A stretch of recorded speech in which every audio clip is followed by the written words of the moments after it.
No? No. Now, I will say now no more roller coasters, right? Because my over 40 stomach doesn't allow for it. But Right.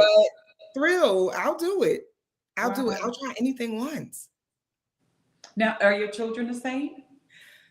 So my son is a little more reserved, right? Mhm. It'll take him a little while to try something. He's gonna stick to his space, but my daughter is. She wants to do all the things, so we'll do it together. I mean, adventurous, try new foods, frog Really? legs, all the things. Did Alligator. you say Mhm, frog legs? I I thought, did. Frog legs, yeah. alligator. Yeah. Mm-mm. Mm-mm. No, no, no, no. No, no, no, no. It's No. okay. It's not, No, no, no, no, no. Can't say you don't like it if you didn't do it. Yeah, I know. That's okay. Give me chicken. And I want to know it's chicken.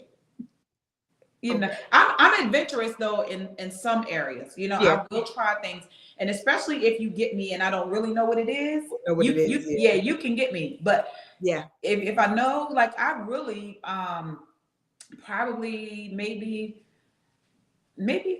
7 years ago started eating calamari, Oh, I love and calamari. I love hear me. I Because you love didn't know what it was at first, right? that. Because This the is the word funny. calamari, you don't know what it is. Right there you go. See, just try it, Marie. You don't have to just try it. And you never know what you like until you try it. But I don't want frog legs. I'm sorry. Okay. Okay. I don't understand. You don't have to. You don't have to. Okay. So listen, we have so many things to talk about tonight. It's tonight we want to talk about breaking barriers and breaking glass ceilings in our culture, diversity and inclusion, and just some of the things. I know I was sharing with you in our pre-interview that my experience, even being in corporate, coming from being a business owner to experience in a corporate setting, not really understanding all of the lingo and just learning and being Mhm. stretched. And so I was sharing with you that it's amazing to me how we have to learn and go to different classes and seminars, learning about diversity, but then is it really being implemented in our workplace? Yeah. And I think understanding, right? Some people take diversity and inclusion and just keep it here. So Mhm. diversity, include equity and inclusion, basically what, it stands for is about fostering, it should be about fostering a culture for everyone, right? Mhm. And everyone, including the woman that may be a mother and just got back to work and has to pump, Mhm. but she has no place to go do that, Mhm. right? So inclusion would be thinking through a room for the mom, right? Mhm. Mhm. Inclusion would be I go somewhere and there's no wheelchair ramps because you didn't include someone. So when we think about diversity, it's not just diversity in what we look like, but it's diversity in your thought and diversity in everyone else, right? So when businesses or companies or corporate and all of those things were developed, they didn't think through all of the different type of people that will walk through their door. Mhm. And it's having affordable health care for all. Mhm. It's when we think about women and Black women especially, and I think we talked about it a little bit in the pre-interview. So only 4.4% of Black women have doctorate degrees, right? Mhm. 4.4% of Black women have doctorate degrees, but there's still these barriers that need to be broken. And there are still males, Black, white, and all of them that will still not value or think that I can bring the same thing to the table. Mhm. And with that, do you find that your struggles and your battles are way different? Let me give you an example. Absolutely. When you're in this setting, do you feel like that you have to overcompensate who you are, or can you walk in the room and be your true, authentic self in whatever setting you are? And I know that we have to present ourselves professional and all that. I'm not saying from Yeah. that standpoint, but can you come in that corporate setting with your braids? So I would say now I can, right? But there wasn't a time that I could, or I was made to feel. And I remember um a little younger, maybe I was about 16 or 17. My stepmother worked in corporate and I was going for an interview for Old Navy. And I had like a cherry wine color hair, right? You know, back then you dye your hair. And I was 17. And she was like, "You're going to have to change your hair." And I was like, "I don't have to change my hair for this interview." And she was like, "You're going to have to, and you're going to have to wear a suit." And I'm like, "It's Old Navy. Old Navy don't even sell suits, right?" But her thought process was, they're not even going to look at you from that standpoint, because to them, that's colored hair. In 1997, that's colored hair. Right. So you have to have this image in this picture of what they believe professionalism is. But I think now, with the Crown Act and all of those things saying that I can wear my hair any way I desire, and you can't tell me that who I am and the knowledge that I have is based on my hair. So I do think there were times when I could not bring my authentic self. There were times when I had to know the culture of the space in the room, and then be in the room. And once I get in the room and they see the value that I had, then I could do what I want. Right. But now, I mean, my name is Yah Shakia. So you don't have to take it, right? My name is Yah Shakia. I wear braids, I wear weaves, I wear extensions, and I also am bringing all of this to the table. So my name and my hairstyle has nothing to do with what I'm bringing. And I think now I'm in a space that I'm going to walk in as my authentic self. And if I can't be that, then I'm not supposed to be here. That's good. That's really good. And I think that that's a very encouraging point right there. I want you to encourage a young lady, because what can happen is this can cause the battle, an internal battle with a person, right? I have the wisdom, I have the expertise, I've studied, I know what this is. I've prepared myself for this time, but I'm rejected because of my looks, because I don't look like someone else. And I was looking at my daughter has me on this show called Pop the Balloon on, I think it's on YouTube. Yes. Listen, lock in. And I'm going to tell you, and this is really incorporated in our conversation here.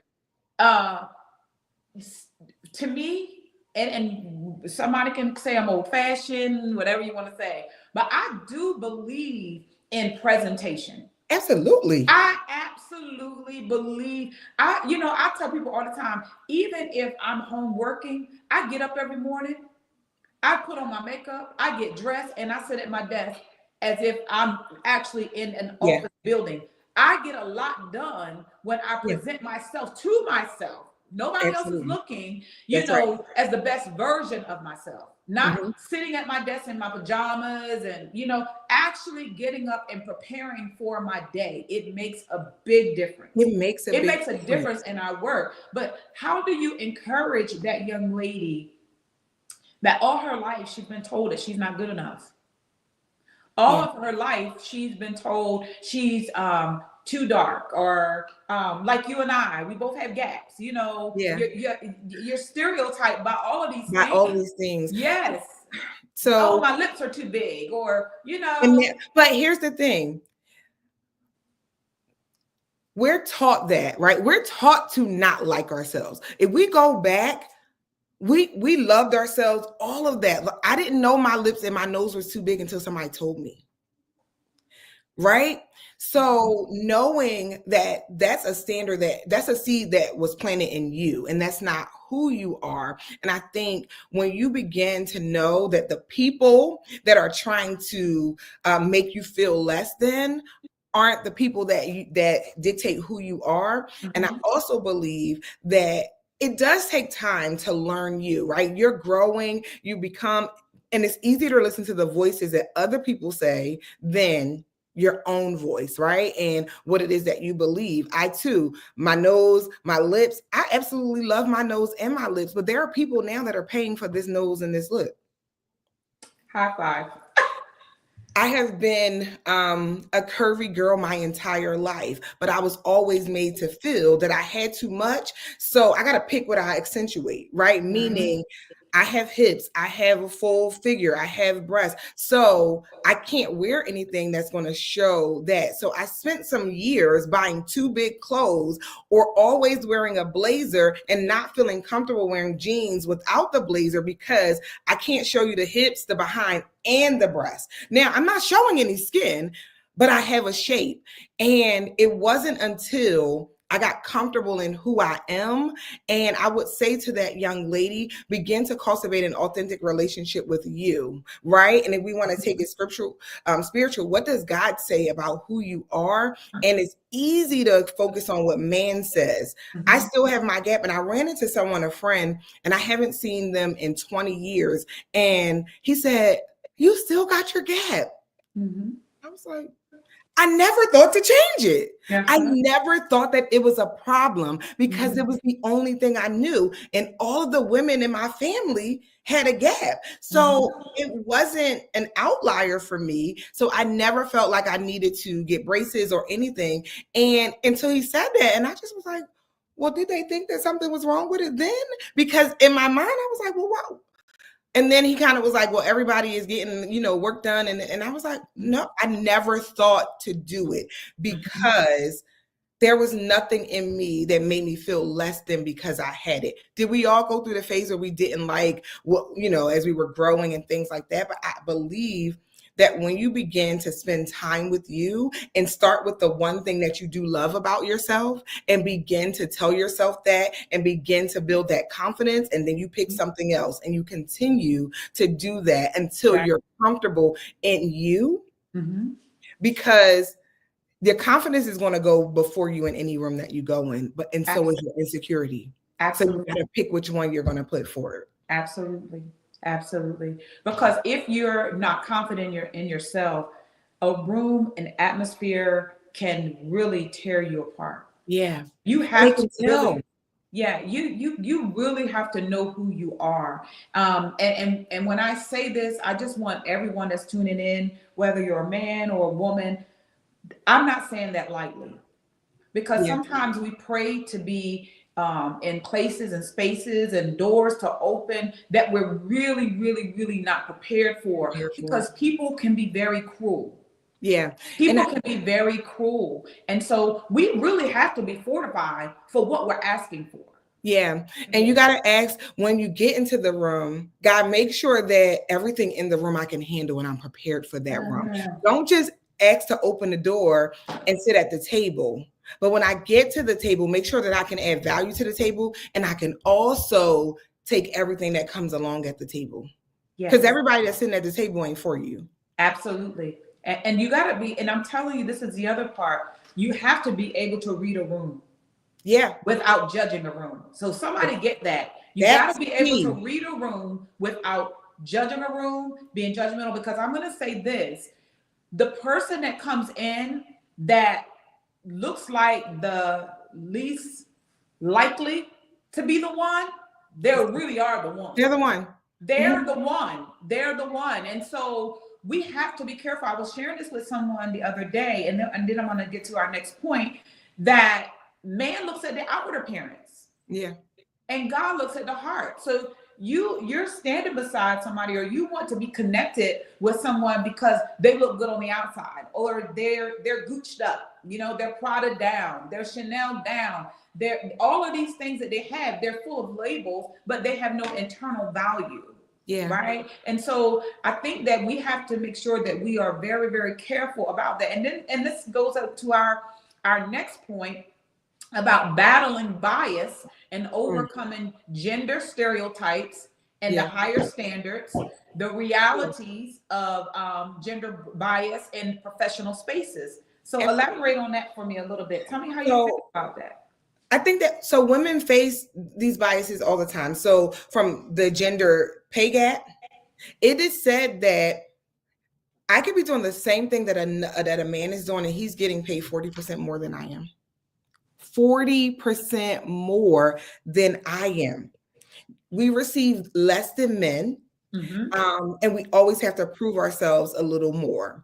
So it's prevalent. That bias is there. I just talked about underrepresentation. So there's not always someone that looks like me in some of the spaces that I go in. And although I work at HBCU, but when I'm going to represent these HBCUs and I'm going to these conferences, I'm usually one of two women that are there. And, you know, oftentimes they think that I am the secretary or something. And it's laughable now because I love for them that, oh, no, I'm the assistant dean.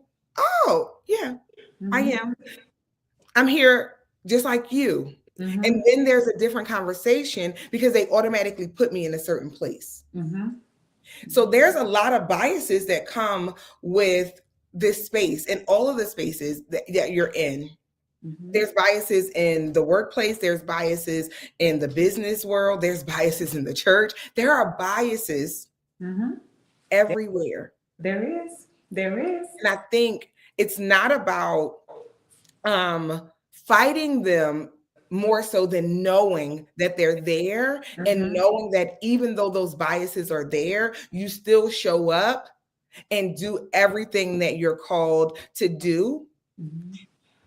I don't believe that every fight is yours to fight. I also don't believe that you should ignore it. Okay, part because so you're going to go deep in that and expound, because some people do feel like that they have to defend themselves or you know, speak. I know that silence is golden and there is a proper time to speak. Everything really does. And I know that, you know, people don't like to bring the biblical aspect in it, but if you really follow that blueprint, then you can conquer pretty much anything, right? Because it's the tool and it's the roadmap of how we are able to navigate certain situations. And so if you can just go back and just elaborate just a little bit on that. So I think, you know, everybody wants equality, right? Equity, equality says that I get the same thing that you get. Absolutely. I do want that. But there's an opportunity for you to take a step back and assess, is this fight worth getting in the ring? Gosh. Because we will spend all this time in the ring going 12 rounds when you're fighting the wrong person. Gosh. The system, you got to dismantle it in a different way. And I think that we're taught to fight like this or with our mouths and all of that. But sometimes the fight is in the background. Sometimes the fight is getting on the board and sitting in the boardroom. Sometimes the fight is being a part of a different experience in a grant or getting you an ally, someone that understands, that's powerful, that can penetrate on your behalf. Sometimes it's not for you to fight, it's for you to have an advocate to fight. So you got to know what fight is yours right then and there and what strategy you need to have the fight, because you can just show up and fight one time. You only beat that person. You didn't beat the system. Well, wait. You only beat the person, but you didn't beat the system. No. And you're tired and you're bruised, and now you can't even continue because you were so fixated on this right here. And usually what you're fighting is often the symptom and not the root. Somebody get that. It's the symptom and not the root. Yeah. We can't just we got to get to the root of the matter. You got to get to the root of it. And it's not just going to be you. It's going to require other people to assist you. It's going to require some infiltration. You can't waste your time and your energy right here when it requires you to have strategy so that you can do it and you don't have to keep fighting it. Let's go back to that. When you're talking about strategy, can you give 3 strategies to our viewers, to our tribe of sisters and brothers that are looking now? Give 3 strategies, 3 points that will be able to help them to navigate these places and spaces and the things that they're coming up against. So I would say, this is what I will tell. If there was a young professional coming in, and there was maybe about a week or 2 ago, how do I, you've been working in this arena and this education space for a long time. What are some things that you would say? And I'm not going to say dress this way, do this. I would say learn the culture of your environment. And when we say culture, I'm not talking about black, white, and that kind of stuff. Everything has a culture, right? So if we use a classroom, for example. There's a culture of the whole school, right? The way we do stuff at the school. Then there's a culture in each classroom. Your fifth grade teacher will handle it this way. And in my classroom, you don't talk like this. But when you go to language arts or the library, there's a different culture. It's your job to figure out what the culture is of the entire organization, and then what is the culture in your department or in your area that's going to be a sphere of influence all the time. So what is the culture? Learn that, right? How do they do things that they do? How are decisions made? Who's making them? Because you're wasting your time talking to this person if they're not the decision maker. Right? So that's one strategy, knowing what the culture is, who's the decision maker, and then understanding who is for you. The strategy isn't about I need to be seen and I need to be heard and this needs to be done, because it can't always be done by yourself. I always say that you need to build a board of directors. So if you are the business, right? Because every space you go into, you're representing you. So you are the business, whether you're in leadership, whether you're at the job, you are representing you, and you're exchanging your time and your talent for a paycheck at this place, right? Always keep that in mind. However, who is there to advocate for me in rooms that I can never get in? Right? So we call them, everybody want a mentor, and that's good. But I'm gonna be honest, that's the lower level. A mentor is somebody that says they're going to speak into you and they're going to tell you what you need to do. But a sponsor is going to pay for you to get there. Wait, hold on. That was so good. That was so good.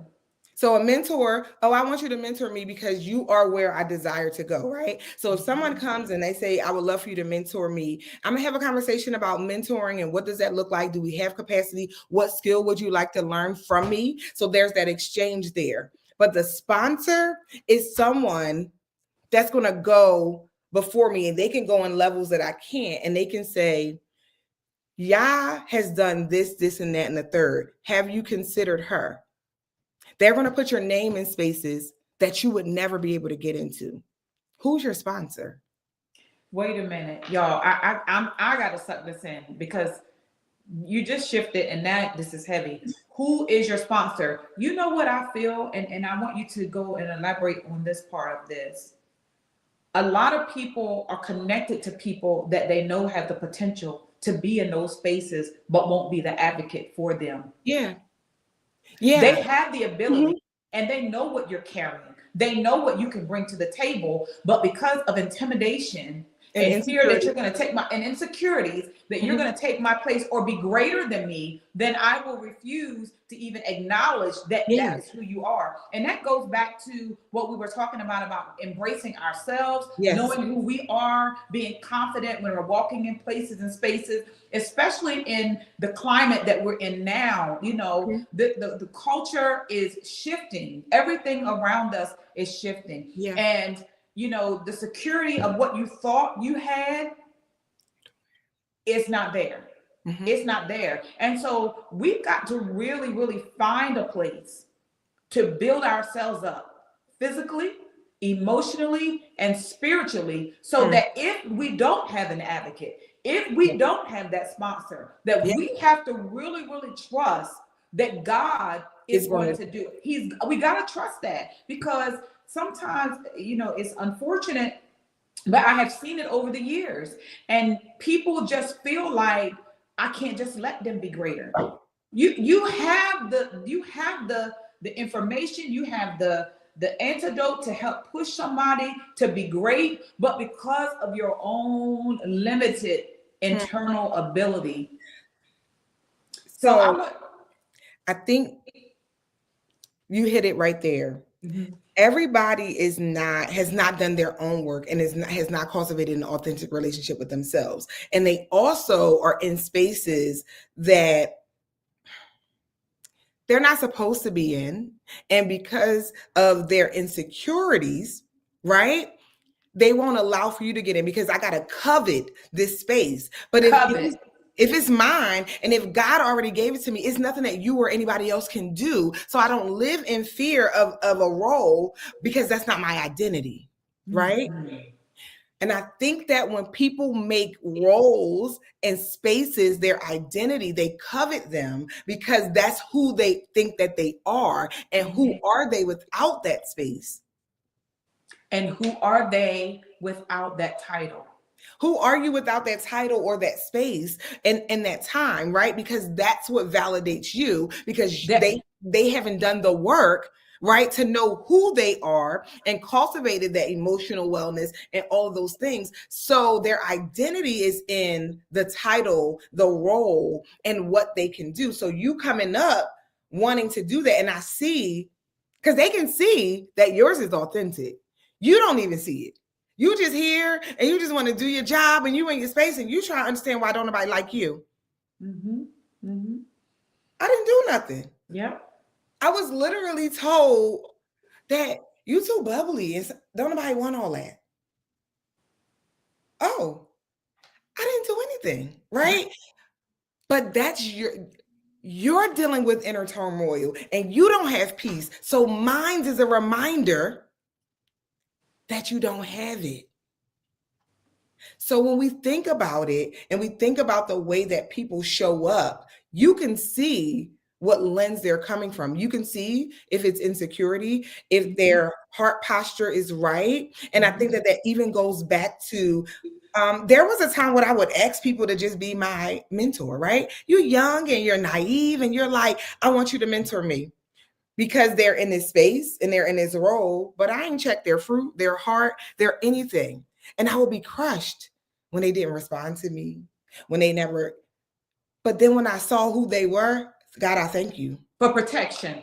God, I thank you. Thank you for protection. Mm-hmm. Mm-hmm. God, I thank you. Mm-hmm. Yeah. Yeah. Yeah. Yeah. So when you think about those things and you think about who is going to put you in a room, and if you get fixated on having a mentor and a sponsor, you'll miss your opportunity to be everything that God called you to be and just go forward, because there are spaces that only God opened the door and he made it so that nobody can take the credit for it. Not even me. Let's go back to that, because I want to go, if I can, I want to shift back to when I introduced you and we started talking about your TED Talk and, you know, the places and the spaces that God has allowed you to walk through, the doors and stuff. You know, this whole, the balancing your strategies, not settling, knowing who you are, or not knowing who you are, but preparing for who God has called you to be and growing you and developing you. And so I want to talk about that, to go back to your TED Talk, because probably about maybe 2 months ago, I was interviewed, and I think I shared this with you, for TED Talk. I just saw it and just randomly, you know, just put my information in because I'm thinking about, you know, some projects and, you know, just getting my story out. I said that to say this. The woman that was interviewing me said to me, well, why do you want this? And I said to her, because she said, talking about standing in front of thousands of people, are you ready to, you know, share your story with thousands of people? And she wanted me to shift my faith perspective,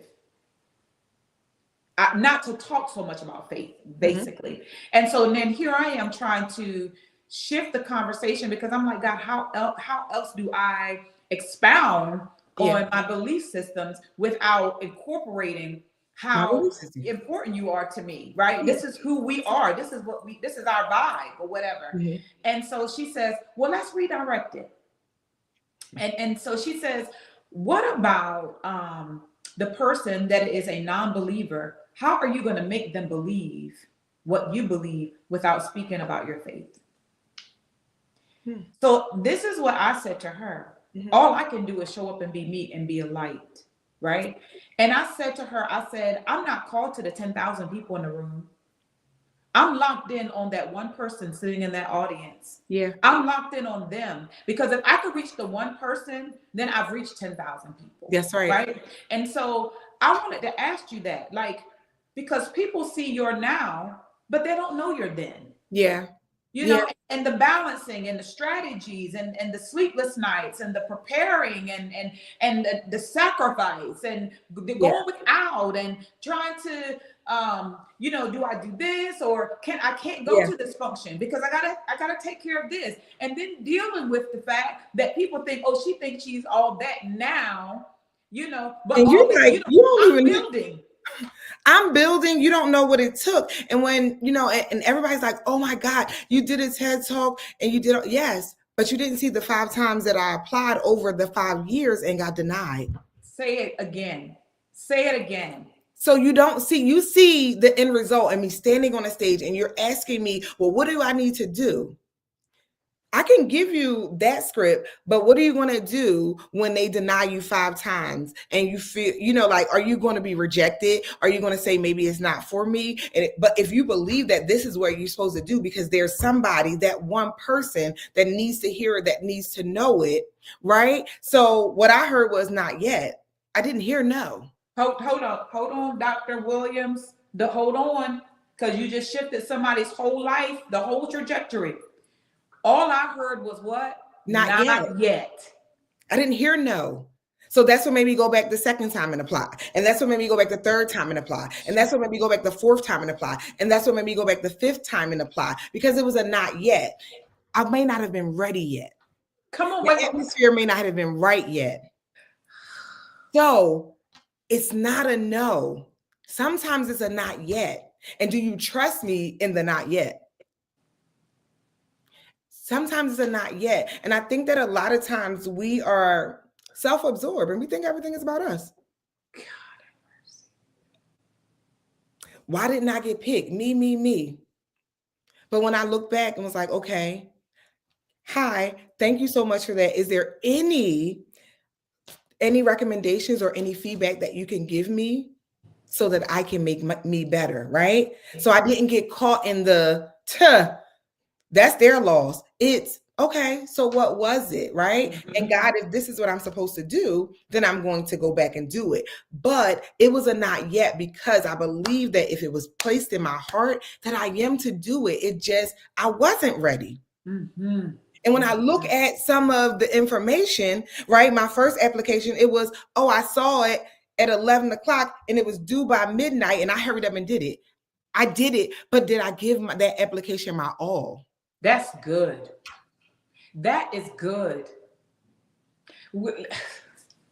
Okay. This is great to be funny. Let's just lighten the mood a little bit. Just laugh a little bit. Because this is when I resigned from my job. Yeah. I applied for another job. I was in between applying for this job and travel. Literally. I'm packing, I gotta hurry up and do this online interview because it's not in person. I gotta do this before I, travel, because they gave me a deadline to get the interview in for the job, right? Mm-hmm. So I am sitting in front of the camera. I get myself together and I get all my stuff together because they give you talking points and questions that they're going to ask you prior to. So I'm getting myself together and preparing, and I'm just like, listen, forgetting that I'm being recorded, forgetting that I'm on camera, and I'm just like, right?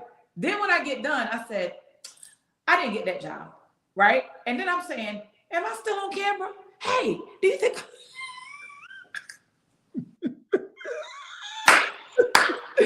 am I still on camera?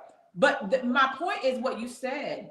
Like, I was rushing, trying to get something done because I had a deadline and really not putting thought into it. Now, ultimately, I realized that wasn't God's will anyway for me. Yeah. That just wasn't. It wasn't what he wanted for my next. It was what I wanted out of convenience. Yeah. And sometimes we want things out of convenience and not what God really wants us to Mm-hmm. have. And so that was just a really funny moment because literally I'm not even off camera, and I'm pretty sure I'm not, because I'm like, did I turn it off? Like, you know? Oh, imagine them seeing that all around the table. They like, well, yes. And so when you're talking about being prepared, like, yeah, I wanted the job because I thought that's what I needed. It was convenient for the moment, but was it a good idea or was it a God idea, you know, for my life? And so when you're talking about preparation, I want you to go back to that, right? Yeah. Because even though it felt like the no, it was God redirecting you to really prepare you for the best speech that got over 30,000, 40,000 views? Yeah. That thing, and I looked at it like twice. I was like, this is really good. Thank you. So yeah, elaborate on that. And I think so it was, I've been speaking all this time. I could do this with my eyes closed. No, there's different levels of speaking, right? And doing. And if you don't know anything about TED Talk, but it stands for Technology, Education, and I forgot what the D stands for, but it's a big idea, something that was not told before. So we all talk, right? And we all do these things, but what was my big idea that wasn't done that way? Because I thought that I was great, and I believe that I am. But in that moment, I just was like, oh, I could talk off the top of my head. No, there are spaces and times where you have to prepare, and you have to be prepared. So being prepared was going back, looking at that interview and looking at what I can do differently and how I can show up in a different way. It was, getting some of those books, Talk Like TED. It was reading, it was understanding, it was going to different TED Talks. It was volunteering for the TED Talk and helping and miking other people up after you got told no 3 times. Okay. Talk to us again. Go rewind. Everybody's rewinding because I want you to go back to that. Say it again. So the same space, TEDx in Wilmington and in Dover, Delaware, that I applied to, both told me no. But then they had a call for volunteers. Now, I'm not volunteering. Y'all told me no. No, I'm going to volunteer. And I didn't volunteer with the hopes of getting it. I really just wanted to be in the space and understand. So imagine being told no in that same season that you are sitting there miking up the person that they were the one that got told yes over me. And checking them in and making sure they're good and all of those things. It was a level of preparation, but also humbling, right? Because was my heart there to just serve and understand and do it? Even if it never allowed for me to get on a stage, I knew that I needed to be in that space for whatever reason. You had to serve so that God could take you to where he really wanted you to go. Yeah. You had to serve in that space first. You had to learn. You had to humble yourself. And all of that, it was your preparation. It was my training ground. It was preparation. And a lot of times we want to come out and stand on the stage in front of the thousands, but don't want to prepare and don't want to be behind the scenes. And don't want to have to go through the crushing. Don't want to have to go through the crushing. Not just even that, because me walking through different seasons of my life, I don't take that crushing thing lightly. I don't, people want to arrive, but they don't want the process of arrival. Yeah. Oh, everybody wants to negate the process. They want to negate the process, and it goes to Jeremiah 29:11. It's that middle part that is painful for us because we don't have the details. Yeah. All I know is that he said to give me hope in the future and to give me an expected end. I don't know what that end looks like. We don't know what that looks like. We don't know the process of that. We don't know the pain that we're going to have to walk through. We don't know the disappointment. We don't have to know, like you said, the no's that we're going to have to walk through. We don't know the people that God is going to take out of our lives. And we thought that they were really close to us. And God said, no, they cannot go with you to your next. And so, and I know we've shifted, but I want to, I want to Go ahead. Come on. So one of the things that I learned in that season Mm-hmm. was divorce yourself from the outcome. Wait a minute, Dr. Williams, you're going to make me scream in my hollow office. Divorce, what? Divorce yourself from the outcome, because we're married to the outcome. It needs to be this. It needs to look like that. If you could just divorce yourself from the outcome and manage the moment, you'll be all right.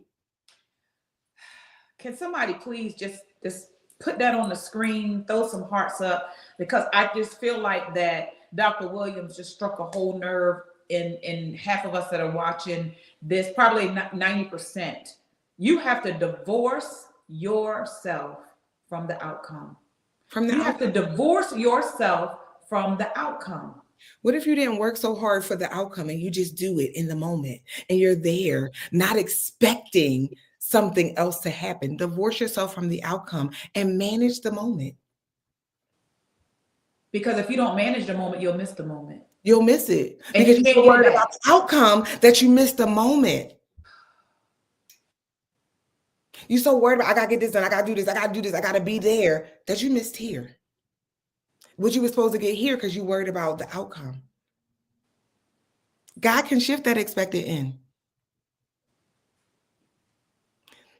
That's how people get caught in this one season, in this one place, and don't think that they can be anything and do anything else. Yeah. I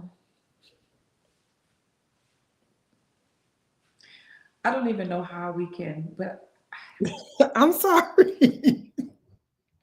I don't even know how we can, but we got to, because you have some more to give tonight, and we can't miss what's next. Okay. Yeah. Oh gosh. How can women really support women in the workplace? Even if that woman is starting from the bottom, but has exactly what you need, how can you support her and glean from her without trying to intimidate her because you feel like you're above her? So I'm a girl's girl, right? So, and I think that when you know, and we go back to everything that we're saying, that nobody can take your role in your job, and it's a part of your responsibility and right, because especially if it's only y'all in that space, or even if it's not, I'm not saying divorce yourself from the outcome. You don't have to be best friends. You're not looking to be their friend, but you're looking to either mentor, be an advocate, or be a sponsor. Right? And what does that look like? Is this your time and your season to just, put their name in the room? Is it your time and your season to, invite them to coffee or something to see what they need? Or is it just, instead of the water cooler talk and telling them all the people to watch out for, maybe telling them some things to help navigate that you had hurdles with, right? So that looks like, okay, when I got here, I had to really break down all of these doors and these barriers. So now here's some of the things. Here's the cheat code. Don't cheat at the job, but here's the cheat code, right? Here's some ways that you can get here a little faster than I did. Mm-hmm. Because my goal is, and I say it to my students all the time, they be like, I want to be like you. No, I want you to be better than me. Come on. Whoa. That's a point right there. That's a moment. I don't want you to be like me. I want you to be better than me. Because I broke down this door so that you can walk through it. Ooh. I broke down the door so you can walk through it. You don't even have to touch a door knob. It's off the hinge. Just walk through. Walk through it. Just walk through. So no, I don't want you to be like me. I want you to be inspired. That's great. That's fine. But I want you to be better than me. And I'm going to sit with you and give you everything that I got, that whether I had to learn on my own or whatever that is, because I don't want you to go home and have to fight through 5 times being rejected when I can say, get this book, do this, do that, do this. Now, I'm not guaranteeing you that you ain't going to go through 1 or 2, but at least you won't go through 5. Yeah. And if you do, I've given you the blueprint to get of through how to do it. That's right. 55. And the reason why you have to go through it. Yeah. It's not to hurt you. It's not for rejection purposes, but it's to help develop you. And that's the hard part. The development process is not always easy. My gosh, I think, and I want us to speak to this, the power of collaboration, community, uplifting one another, and being honest about what we're doing. Yeah. Because we don't have any hidden agendas or ulterior motives. Can you speak to that? You can't, there's no way to get through anything without community, right? Mm-hmm.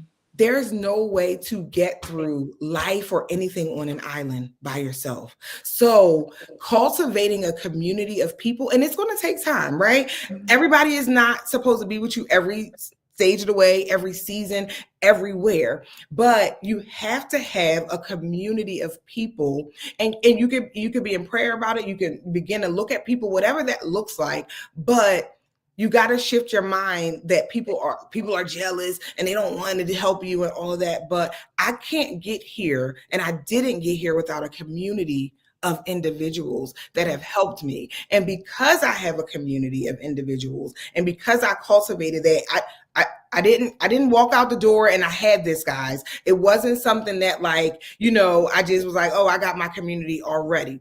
You do. You have your community of family members, right? You have your church community, you have that, but then you have this core of people that's going to undergird you and that's going to be there for you. But you also can be your most authentic self. That's good. Speak to that sister right there, Dr. Williams. You have to be your authentic self. Yeah. I can't be in community with you if you only want to show me the good parts of you. What? I can't be in community with you if all you're looking for is to me to only be in agreement with you. But I also can't be in community with you if you're not ready for reciprocity, because I don't get to give and pour into you and you don't do anything with me. Mm-hmm. Because community is about togetherness and building that. But you get through and you be a part of community once you go through certain things with each other. Mm-hmm. And it's built. Community is built. It is not something that just happens. And I was that one that I don't want to have to depend on anyone, right? And the way that I grew up, you get disappointed and stuff like that. So you oftentimes retreat. And you don't want to tell everybody, or you don't want to seem weak, or you don't want to seem those things. But I had to know that I needed that support. So there were seasons where people came to me and people, were looking to glean from me. But then I just came out of a season where when people say, what do you need? I don't know, but just come. Whoa. What do you need? I don't know. I don't know. But just come. Because I'm okay. I know that I'm not okay, but I can't articulate what I need. So community is, I'm on my way. If all you need for me to do is just sit here with you and I just needed a hug and I just needed to see your face, that's part of it, right? Mm-hmm. And in certain seasons, there are people that's community. And in other seasons, we can go get tea, we can go get coffee, we can go and, hey, I have a community now. And this was so beautiful. When I defended for my doctorate in January, I had people reaching out and coming and dropping off gifts to my office that I did not know, but because they were one of the 4% of the Black doctors that are women, they brought me a gift. That's community, because they knew what it took to get here. So I'm going to make sure that I celebrate you because I understood what it took. And I can't wait to pay that forward. I can't wait to be the person that meets another individual that be like, here, because I know what that took, because somebody did it for me. And then we get into that. That's how you collaborate. Mm-hmm. Nobody is I'm not intimidated by you, and you can't take anything from me. So there are times and spaces where we collaborate.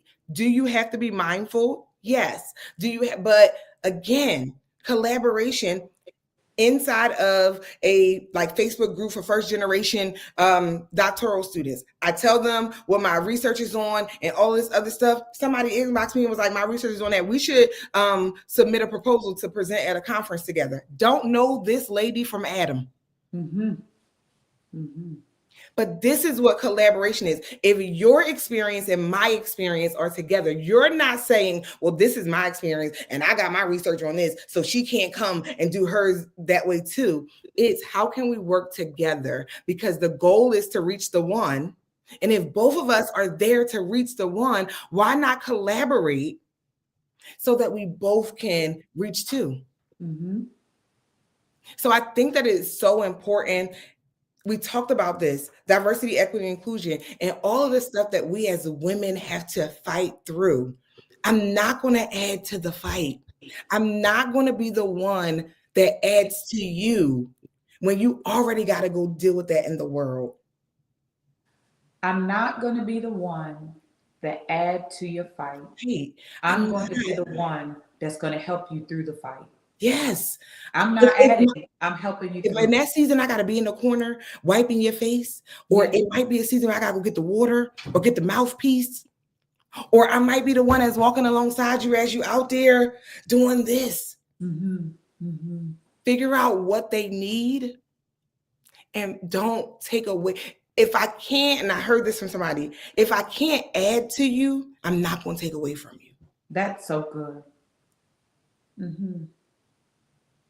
Mm-hmm. So it's very important to not do things by yourself, to collaborate, to build community. And if you have no desire to check your heart and your own biases, if you don't have a desire and you don't have it in you to help, don't hinder.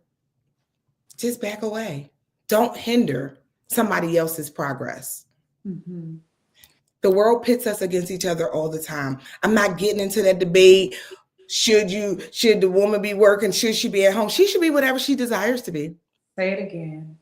I'm not, the world pits us together. And I had somebody ask me that. How do you feel? I don't feel, and I'm not being smart and I'm not being facetious, but I don't have an opinion on that because I don't have enough information to make an informed decision to say that Marie should stop being at home and to come out and work. Whatever she decides to do, she's no less of a woman. Mm-hmm. And I won't be the woman to tell her or say or go on record saying what should or shouldn't be done. Because we got that. The world pits us against each other so much that I'm not adding to that. And I don't think that you should either.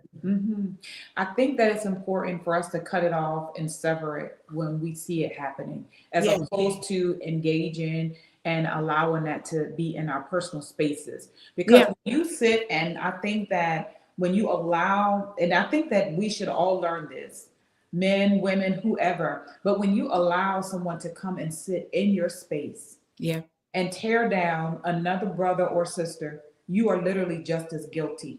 Absolutely. I think that it's important for us to go back to the golden rule. Just treat people how you want to be treated. Yeah. Meet them where they are. That's I heard Bishop Jake say this years ago. I don't care about how you treat me, because you're going to roll out the red carpet for me. You're going to do all the extra for me. But when we go and we sit in a restaurant, I want to know how you treat that waiter. Yes. That is going to tell me exactly who you are. Because what you do to them, that's really what's in your heart. Yeah. You're doing this to impress me. Yeah, because how you treat someone that can't do anything for you tells me everything I need to know about you. Absolutely. And this is also the other part, that a lot of times you have to know who is clout chasing and who is destiny chasing. There's a difference, right? Some people want to be connected to you because of clout, but they don't really want what you have internally to help them to grow and develop to be the better version of themselves. But they want you because you're connected to Dr. Scott. And I know that if I can get that next to Dr. Williams, then I can get to Dr. Scott, because they're friends, and all she got to do is get me in the room, and then I can pitch my pitch. You talking about my whole life at work every day. That's not how we work this, right? Collaborating and Don't use me to partnership. get to the next person. Yeah, it doesn't. It does not work that way. And I think also that we cannot be what's the word I want to use? Ignorant of these devices. Yeah. We have to really be wise and discerning and knowing who is in our space and for what reason. Yes. Right? And for I what don't think that reason? there's anything wrong with you saying, so how can I better serve you?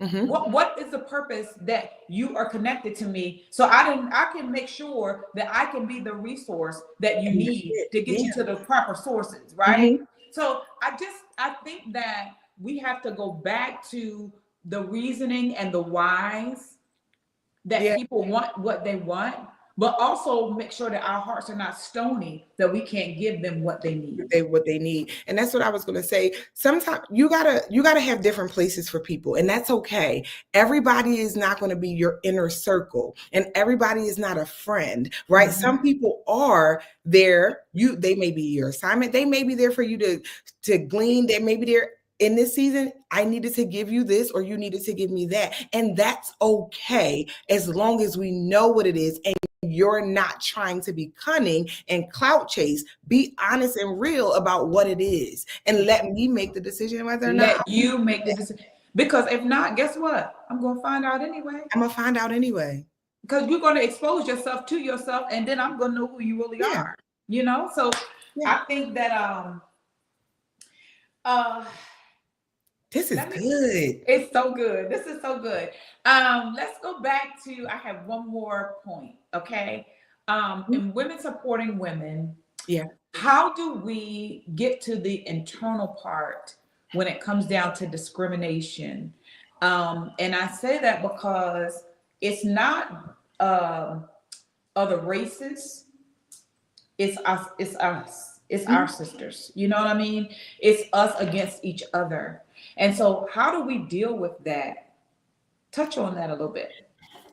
So I think it's several ways that we deal with that, right? And I think if we go back to, again, understanding how people are wired, and everybody's not doing the work, right? Or have not done the work of that emotional wellness and cultivating a life that is honest. There is some insecurities. There is some, all of those things.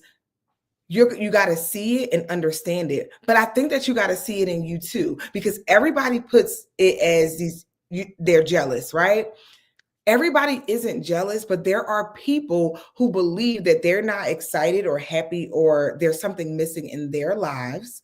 And it shows up where they can't support you, where they can't be honest with you, and it can't be any of those things. So if you are aware of how you show up and how your biases and what you need, it's always informed data. So when you think about when you think about cultivating the relationship with yourself, because I'm gonna always point you back to cultivating the relationship with you, because you can't help anybody else if you don't have a good relationship with self. So when we think about the biases and the things like that, a bias is simply your perspective on something that you're not bending on, right? I didn't say it's a conviction. I didn't say it's a value. It is a perspective that you believe is your truth, but it may not be for everyone else. And you need to know what your biases are. You can't support me if you have a bias towards women. You can't. And I'm talking about another woman. So let's be clear. If you have had some scorn and some issues with women that you haven't dealt with, and you have a bias because you believe that all women are going to treat you that way, you got to take a step back and heal from that woman, because every woman isn't her. Absolutely. Can you say that again? You have to know your bias and how that woman affected you, because now you're looking through the lens that everybody is going to treat you, or is that woman. But that's where we talk about that emotional wellness, because those emotions are tied to it and is dictating everything that you do. So you got to take a step back and you got to deal with that. You got to know what your biases are or what your things are, because when you don't get to show up and glean and collaborate and be able to get that in the workplace or out of the workplace, because you believe that all women are. Come on. So that woman was. Mm-hmm. And I'm not her. And you got to be able to deal with your stuff, because you can't think that everybody's going to hurt you or everybody's jealous of you. So I think that when we think about it, it's always kind of got to come back this way, because I need to know how I show up and why do I show up that way. When I figure out how I show up and why I show up that way, I can then better show up for other people. Because what I can have is an honest conversation and say, Marie, growing up, I had some issues with my mama, my aunt, my whatever, that makes me pause with being vulnerable with other women, because I've been X, Y, and Z. That back to what you said, your heart not being hardened. But I value you and I trust you, but it's taken me a longer time to let you in. And here's why. And I'm trying to work through that. You are not them. That's right. That's right. Say that's that me being honest about my stuff. Yes. You are not them. And I have to give grace. And the grace is not about you. It's about me. Yeah. Because there are areas in me that had to be healed. So I could really accept the best version of you or even the worst versions of you and not hold you accountable for that place that you're in. Because we are all growing and developing. We just don't all grow at the same time. At the same time. Everybody grows differently. And I have to give not just yourself, but I have to give others grace, because I need it too. Yeah. Dr. Williams, this has been amazing. This has been amazing. I'm not even going to do my closing statement. What I'm going to do is I'm going to ask you, because we're already at our time, and I do value people's time. Yes. And we can do this. Somebody said do a part 2. So therefore, we definitely have to do it. Okay, well, we're going to have to do a part 2. Listen, I'm really intentional about, timing and stuff. Yeah. But I want to ask you to go to the little girl. This is going to be heavy, but I want you to hear me, and I want everyone else to hear me. I want you to go to the little girl that really doesn't know how great she is and what her future is. Let's speak to her, so that she does not damage her future predicated upon things that she's going to walk through. Because that 5-year-old girl doesn't know what the 40-year-old version of her is going to look like, because she's not yet there. But we got to have some type of tools to help that version of ourselves, so that we can know you're going to be all right. So I want you to take a moment and just talk to somebody that's stuck in that place, because some people have not developed past the 5-year-old trauma. Yeah. Oh, listen, that's part 2, because most of who we are and how we show up is we're contending with our younger self, that we got stuck taking care of ourselves at this age. So whether it was 5, 8, 14, and when you felt like you had to protect you, and this is the way that you protected you, but you got to take her by the hand as a 45-year-old and say, we got it. I promise you, we're going to be more than okay. You are more than enough. Don't lose who you are because of what somebody else says, but you are more than capable. You got it. And always remember who you are, because the world will try to define you every single day. But you got to remember who you are. And the best and the greatest relationship you'll have outside of the one you have with God is with yourself. So before you require and request things from other people, make sure you're giving it to yourself.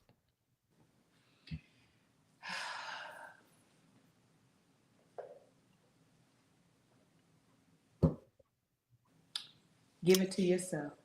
Give it to yourself.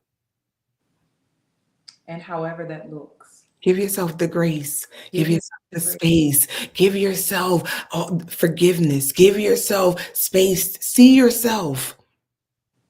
You want to be seen. You want to be felt. Begin to do that for you. When was the last time you told you loved you, that you were proud of you, that you forgave you, that you did any of that, that I want friends that treat me this way? Do you treat yourself that way? Do you treat yourself? I want to say this, Dr. Williams. Walking through processes, sometimes you have to get in the mirror. Yeah. And this is an exercise I want everyone that is tuning in to do. I want you to get in the mirror. And I know it may seem crazy, but get in the mirror and have a good conversation with the person that you see. Yeah. Not where you are, not what you're going through right now, not what somebody has told you, but have a good conversation to who you want to become, even if you can't see it now. Who do I want to become? Who am I? You know, as a child, we used to have people that we looked up to. I loved Oprah. Yeah. You know what? And it wasn't just about how she articulated and showed up in a room, but one, her hair was the bomb. Always. That hair was big and flowing and thick. And it was bouncy. And whenever she talked, sometimes you couldn't hear her, but the expression that exuberated from her body language pulled you into a space that commanded you to listen. Yeah. And so I want you to do that. I want you to get in the mirror and command the person in the mirror to listen. Yes. And say, listen, you're going to be. What do you want? Mm-hmm. You are. Who are you? Mm-hmm. It's going to be. What is it going to be? Mm-hmm. Speak to her. And when you do, I promise you, you're going to shift her. You're going to shift her perspective. You're going to shift her outcome. You're going to shape her future. You're going to shape her dreams. You're going to shape her into the person or the gentleman that God has originally designed for us to be. That's right. Talk to her. Talk to him. It's going to be all right. Dr. Williams, we have to come back together. Yes. Yeah, we got to do this again. Because we have so many more points that we didn't even get to. We didn't get to. Yeah. But it was necessary, everything that we talked about today. And I knew that this is what God wanted. And this is what we pray for, that his will be done for us tonight. So would you please, as we're closing, Dr. Williams, give us your social media handles. Let people know how they can find you. Let them know if they want you to come to speak, how they're able to reach you. Please let us know. Yeah, so Yah Williams, Yah Will on Facebook. Yes, Yah Will on Instagram.